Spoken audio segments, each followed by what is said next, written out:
Shalom saudara dalam Tuhan. Saudara, Ustadz Juma sok pintar mengkritisi iman orang lain.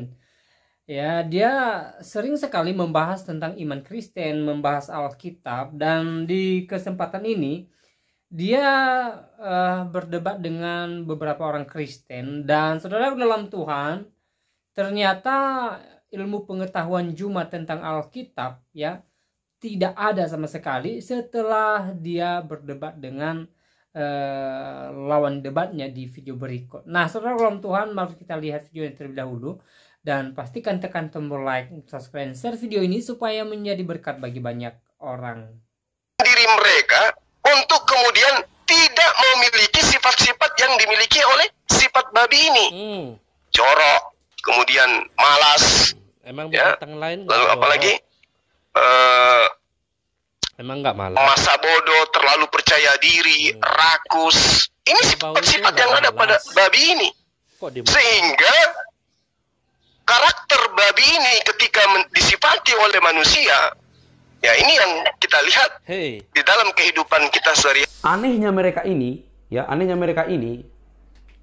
memiliki pemahaman atau penilaian standar ganda. Di dalam Alkitab bahwa bukan hanya babi yang dilarang, unta. Tetapi teman-teman umat muslim pun memahami bahwa unta dagingnya, perasan tahinya, kencingnya, susunya diminum, dimakan semua. Sehingga yang tadinya haram menjadi halal. Dikarenakan ada unsur yang dikatakan, wah ini nggak cocok ini. Babi itu nikmat, kok dilarang. Maka muncul konspirasi untuk menghalalkan kemudian. Nah, kalau dikatakan bahwa kenapa tadi namanya YHWH aku berubah menjadi Allah, ya sama. Tadi babi kenapa menjadi babi hutan, kemudian yang tadinya haram kok bisa menjadi halal, ya. Nah, kalau kita melihat dengan berjalannya waktu, umat Islam itu memahami bahwa pengharaman babi ini itu bukan karena tanpa alasan. Yang tadi karena ujian. Kenapa manusia diuji? Kenapa umat Islam itu diuji untuk tidak makan babi? Karena babi itu makanan yang enak. Hasil penelitian ilmuwan, dagingnya, lemaknya, semuanya itu adalah kandungan yang dibutuhkan oleh tubuh manusia. Tapi ada negatifnya gitu. Oh ya? Nah, kalau kita melihat bahwa karakter yang dititipkan pada diri babi ini, dia ini adalah salah satu binatang yang kita katakan binatang yang paling bodoh, aku bilang. Emang binatang yang lain itu pada pintar semua. Zuma. Diri mereka untuk kemudian tidak memiliki sifat-sifat yang dimiliki oleh sifat babi ini. Jorok, kemudian malas. Emang binatang lain. Lalu apalagi emang nggak malas. Masa bodoh, terlalu percaya diri, rakus. Ini sifat-sifat yang ada pada babi ini. Sehingga karakter babi ini ketika disifati oleh manusia, ya ini yang kita lihat di dalam kehidupan kita sehari-hari. Buktinya orang yang makan babi itu lebih rajin daripada orang yang minum air kencing onta. Itu gimana itu? Adanya orang yang tamak, adanya orang yang serakah, adanya orang yang malas, ada orang yang jorok dan seterusnya. Itu pengaruh daripada makanan yang dikonsumsi. Nah, kalau saudara bertanya di Jepang sana dan seterusnya, nggak usah terlalu jauh. Kita lihat aja di daerah barat, mereka yang secara turun-temurun mengkonsumsi daging babi itu seperti apa karakter mereka. Iya, tapi mereka nggak bom gereja, nggak bom masjid. Mereka itu nggak malas, mereka itu hidup bersih, disiplin. Makanya negara-negara maju itu ada di barat. Coba lihat negara-negara Islam di Timur Tengah. Apakah ada yang maju? Semuanya itu terbelakang. Mana ada yang maju? Padahal sudah ikutin hukum Allah semuanya, tapi itu tetap miskin, tetap terbelakang. Itu kenapa? Nah, contoh misalnya, ketika kita melihat adanya pada diri babi itu sifat angkuh, ya, kasar, ya. Lalu kemudian babi juga itu sering kita lihat jadi musuh di mana-mana. Ya kan? Jadi Tidak ada yang kemudian binatang yang bisa akrab dengan babi ini. Secara umum ya. Ini mencerminkan bahwa ketika Al-Quran datang mengharamkan babi, ini yang dikatakan oleh ilmuwan bahwa makanan itu mempengaruhi sifat karakter manusia. Oh gitu. Jadi kalau orang yang minum air kencing onta, yang makan daging onta, yang cium-cium kotoran onta, itu mempengaruhi karakter manusia ya?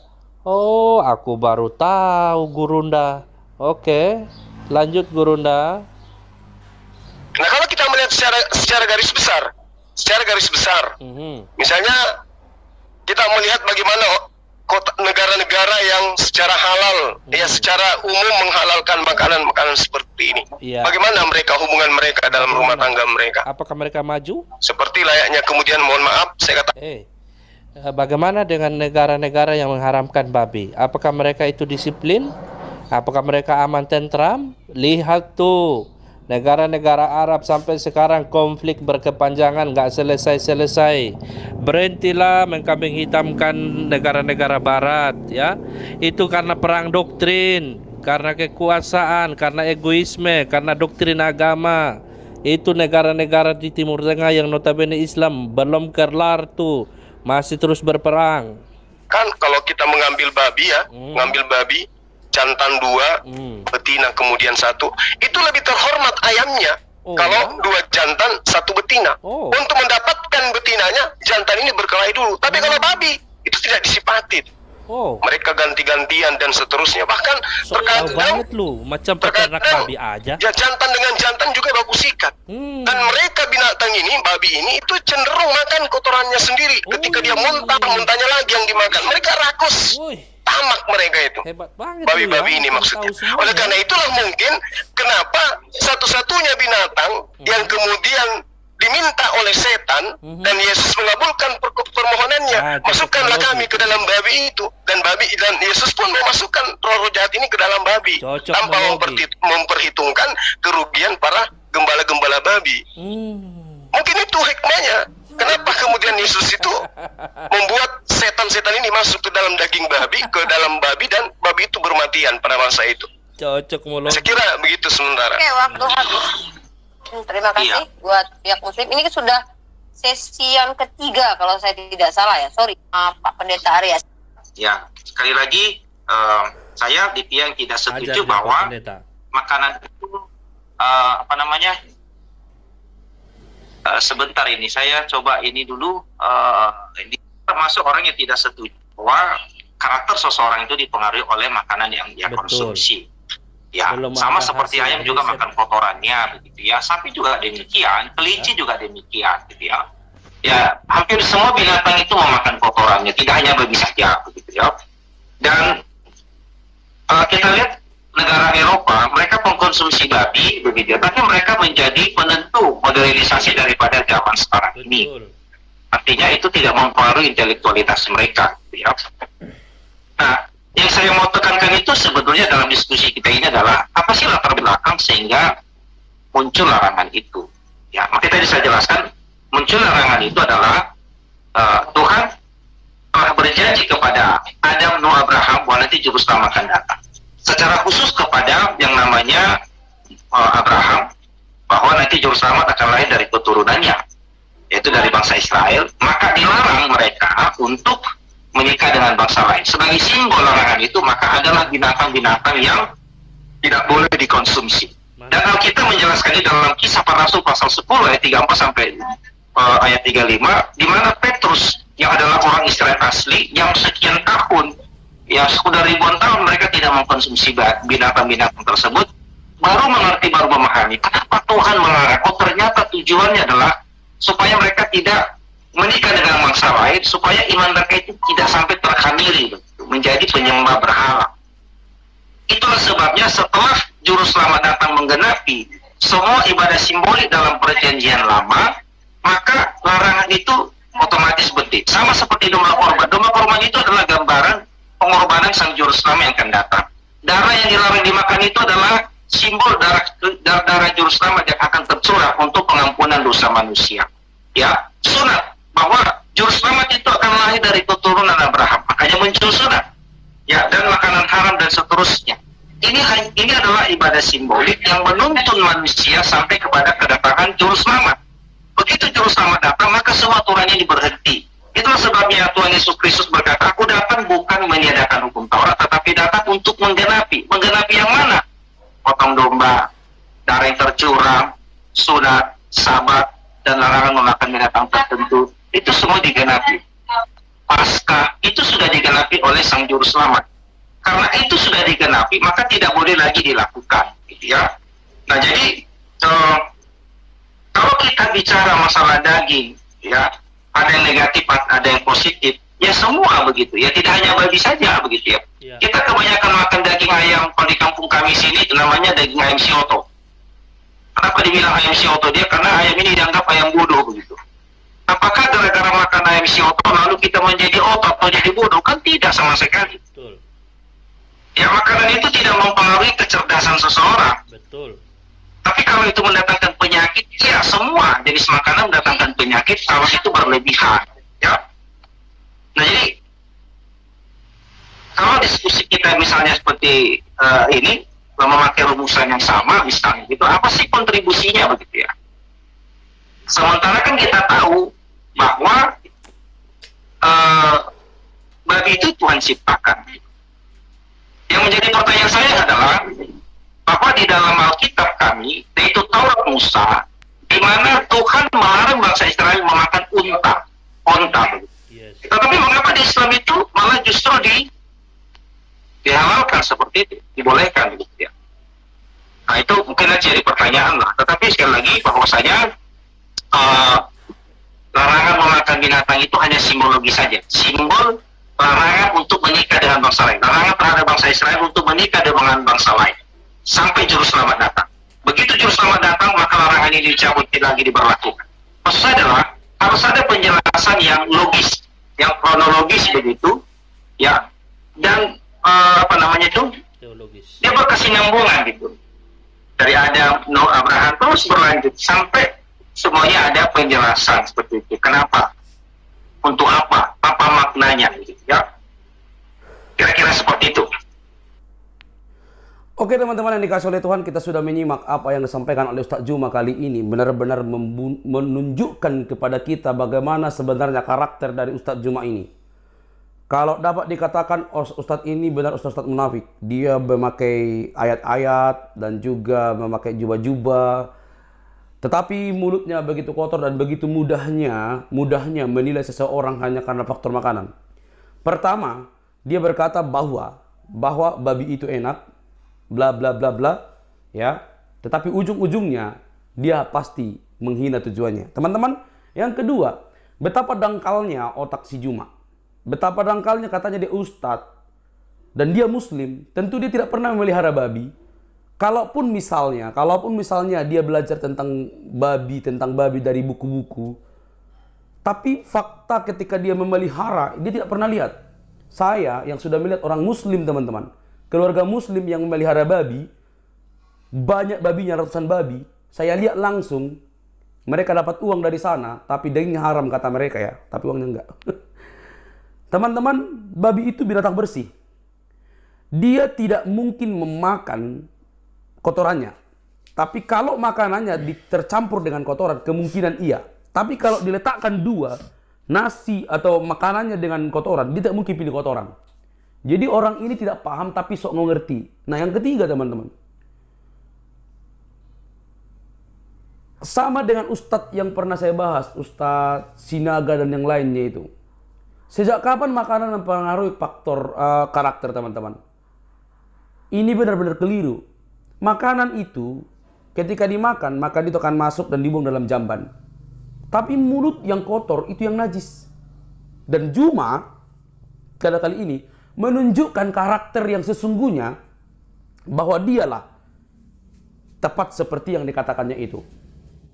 Baik, sebelum itu videonya kita sudah simak apa yang menjadi bahan perbincangan antara Kristen dengan Juma di video tadi mereka membicarakan beberapa hal terkait Alkitab dan Al-Quran, tentang iman Kristen dan juga tentang imannya Juma, dan beberapa pertanyaan Kristen mengenai yang berkaitan dengan imannya Juma. Dan kita boleh melihat bahwa sebenarnya Juma berusaha lari dari pertanyaannya. Juma berusaha mengelak dan Juma berusaha mengalihkan pembicaraan supaya apa? Supaya imannya dia atau kitabnya dia itu tidak dibahas gitu loh. Saya nggak tahu ya, saya tidak tahu kenapa Juma kemudian takut kalau imannya dia dan kitabnya dia itu dibahas oleh orang Kristen ya. Saya nggak tahu apa yang dia takuti gitu loh.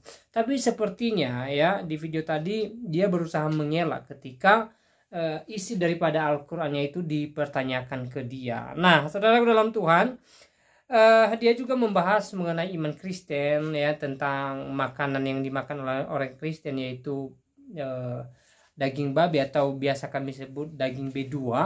Dan saudara dalam Tuhan ya, dia menjelaskan tentang hal itu ya dengan tidak punya pengetahuan ya tentang Alkitab ya, sehingga dia hanya sekedar ya menafsirkan ayat-ayat demi apa? Demi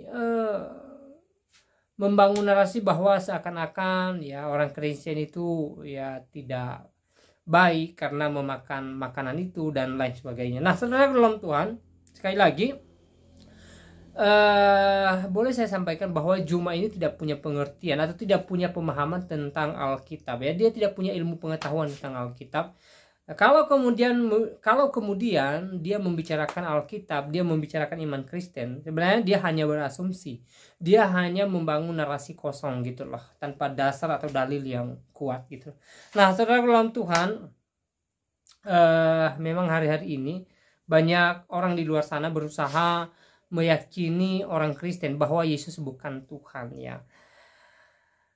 Dan jikalau hari-hari ini kita mendengarkan ada orang yang berusaha meyakini kita bahwa Yesus bukan Tuhan, saudara dalam Tuhan, jangan ragu bahwa Yesus adalah Tuhan ya. Yakin bahwa Yesus adalah Tuhan ya, karena hanya Yesus yang memberikan kepastian bahwa orang percaya kepadanya pasti masuk surga ya. Tidak ada seorang pun di muka bumi ini yang pernah mengatakan bahwa dia adalah jalan dan kebenaran dan hidup.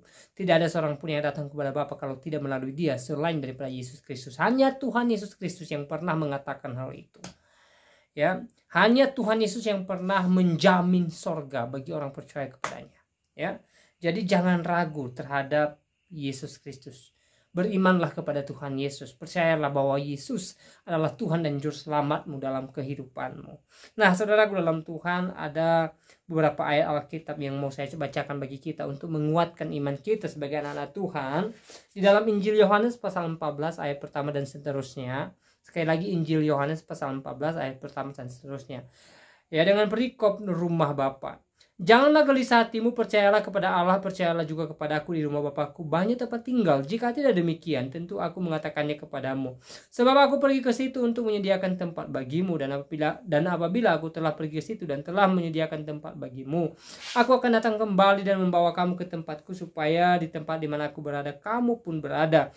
Dan kemana aku pergi, kamu tahu jalan ke situ. Kata Thomas kepadanya, Tuhan, kami tidak tahu kemana engkau pergi, jadi bagaimana kami tahu jalan ke situ? Kata Yesus kepadanya, akulah jalan dan kebenaran dan hidup. Tidak ada seorang pun yang datang kepada Bapa kalau tidak melalui aku. Sekali lagi, akulah jalan dan kebenaran dan hidup. Tidak ada seorang pun yang datang kepada Bapa kalau tidak melalui aku. Sekiranya kamu mengenal aku, pasti kamu juga mengenal Bapakku. Sekarang ini kamu mengenal dia dan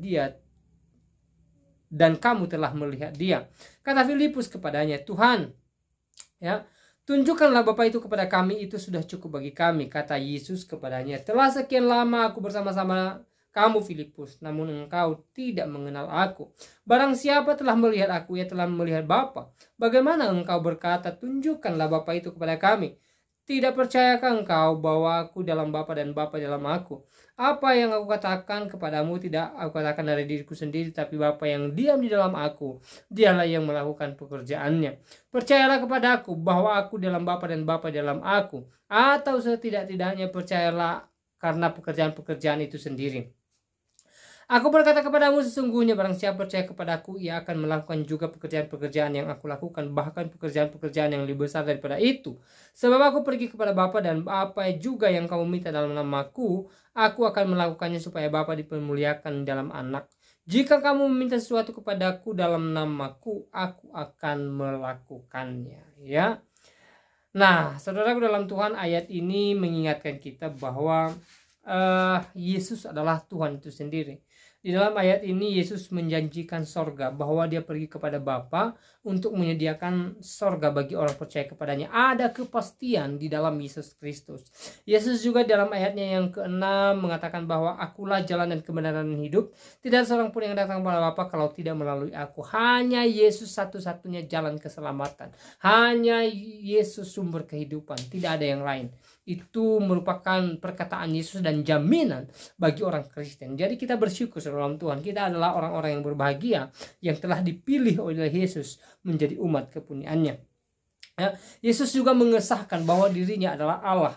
Ya, di dalam ayatnya yang ke-9, ya, Yesus mengatakan, kata Yesus kepadanya, telah sekian lama aku bersama-sama kamu Filipus, namun engkau tidak mengenal aku. Barang siapa telah melihat aku, ia telah melihat Bapa. Bagaimana engkau berkata, tunjukkanlah Bapa itu kepada kami. Artinya bahwa Yesus setara dengan Bapa. Yesus sama dengan Bapa. Artinya Yesus itu ya sejajar dengan Allah Bapa, ya. Artinya Yesus itu Allah sendiri, ya. Jadi Yesus di sini menunjukkan dirinya atau mengatakan bahwa dia adalah Allah itu sendiri, gitu loh. Ya. Jadi di dalam ayat yang barusan kita dengarkan tadi, yang baru saya bacakan bagi saudara, ya. Ya, di sini kita boleh melihat bahwa Yesus adalah Tuhan dan Juru Selamat, ya. Ya. Jadi sekali lagi jangan ragu, ya, kalau kemudian ada orang yang mengatakan bahwa Yesus bukan Tuhan, ya. Jangan dengarkan itu, tetapi ya percayalah kepada Yesus. Jangan pernah meragukan Tuhan Yesus. Nah, di dalam Injil Yohanes pasal 13 ayat 13, ya, Yesus mengatakan, kamu menyebut aku guru dan Tuhan, dan katamu itu tepat, sebab memang akulah guru dan Tuhan, ya. Di sini jelas Yesus mengatakan bahwa dia adalah Tuhan, ya. Jadi sebenarnya banyak ayat di dalam Alkitab ini di mana Yesus menunjukkan dirinya sebagai Tuhan. Ya, kalau kita melihat dalam Alkitab ini banyak sekali. Bahkan mulai dari Perjanjian Lama sampai ke Perjanjian Baru, ya. Dan kalau kita melihat kitab terakhir dari Alkitab itu, yaitu kitab Wahyu, di sana diceritakan bagaimana Yesus sebagai raja di akhir zaman, dia memerintah, dia mengadili, dan dia disembah oleh orang percaya kepadanya. Nah, dalam Tuhan, di dalam kitab Wahyu dijelaskan bagaimana Yesus ya berada di sorga dan menjadi Allah bagi seluruh dunia ini. Jadi tidak diragukan lagi bahwa Yesus adalah juru selamat dalam kehidupan kita. Percayalah kepada Yesus, imanilah, dan saya percaya bahwa ketika kita meninggalkan dunia ini, ketika saya dan saudara meninggalkan dunia ini, di dalam Yesus Kristus kita berada di sorga, kita dibawa ke sorga oleh Yesus. Karena kenapa? Karena kita percaya kepadanya. Nah, saudaraku dalam Tuhan, saya tidak terlalu panjang lebar menyampaikan pesan melalui video ini. Semoga video singkat ini memberkati kita, menguatkan iman kita, membuat kita bersuka cita, dan Tuhan Yesus Kristus memberkati kita sekalian. Shalom.